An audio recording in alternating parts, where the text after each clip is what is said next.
കടം വേണോ? ലോകോത്തര ബ്രാൻഡുകളുടെ എല്ലാ മൊബൈൽ ഫോണുകളും smart T V, smart watch, headset തുടങ്ങിയ എല്ലാ ഗാഡ്ജറ്റുകളും തവണ വ്യവസ്ഥയിൽ സ്വന്തമാക്കൂ. ജ്യോതി മൊബൈൽസ്, ഏരൂർ. അഞ്ചലിൽ ഉൾപ്പെടെ ജില്ലയുടെ കിഴക്കൻ മേഖലയിൽ അനുദിനം വർദ്ധിക്കുന്ന ലഹരി ഉപയോഗവും വ്യാപനവും തടയുക എന്ന ലക്ഷ്യത്തോടെ അഞ്ചലിലെ വ്യാപാരി വ്യവസായികളുടെ നേതൃത്വത്തിലുള്ള ജനകീയ പ്രതിരോധ ക്യാമ്പയിന് തുടക്കമായി. ഒരു വർഷം നീണ്ടു നിൽക്കുന്ന പ്രതിരോധ ക്യാമ്പയിന് വിദ്യാർത്ഥികൾ ഉൾപ്പെടെ സമൂഹത്തിന്റെ നാനാ തുറകളിൽ നിന്നുള്ളവരെ പങ്കെടുപ്പിച്ചുകൊണ്ടുള്ള റാലിയോടെയാണ് തുടക്കമായത്.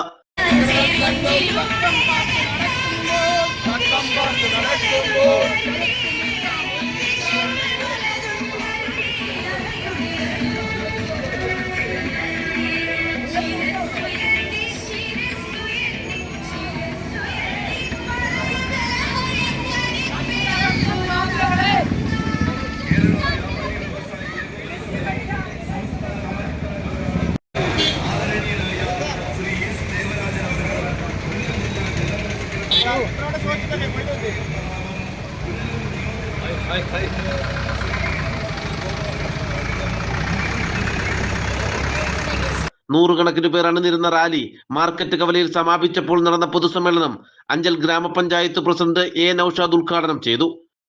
ഈ കാലഘട്ടത്തിൽ ഇങ്ങനെയൊരു ക്യാമ്പ് ഏറ്റെടുത്തുകൊണ്ട് പുതിയ ജനമനസ്സിനെ തലമുറയെ നല്ല വഴിയിലേക്ക് നയിക്കാൻ വേണ്ടി വ്യാപാരി വ്യവസായികൾ എടുത്ത ഈ തീരുമാനം എന്തുകൊണ്ടും വളരെ നല്ലതായ ഒരു കാര്യമാണ്.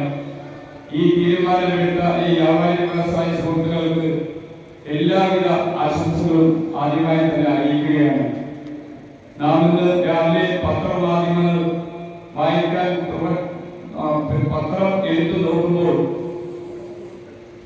എത്ര കൊലപാതകങ്ങളാണ് തലേ ദിവസം നടന്നത് എന്നുള്ള കാര്യം നമ്മൾ മനസ്സിലാക്കണം.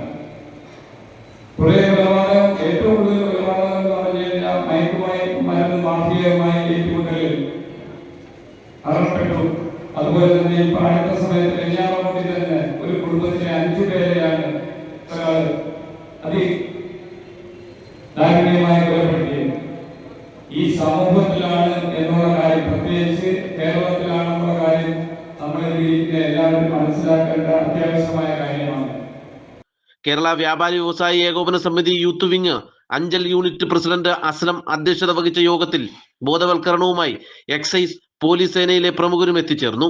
വ്യാപാരി വ്യവസായി ഏകോപന സമിതി ജില്ലാ president S Devarajan, advocate Jojo K Abraham, Edamulakkal Gopalakrishnan, Susheelan Nair, Jose Balaramma, Beena Sodaran, Vinod, Jobin തുടങ്ങിയവർ പ്രസംഗിച്ചു.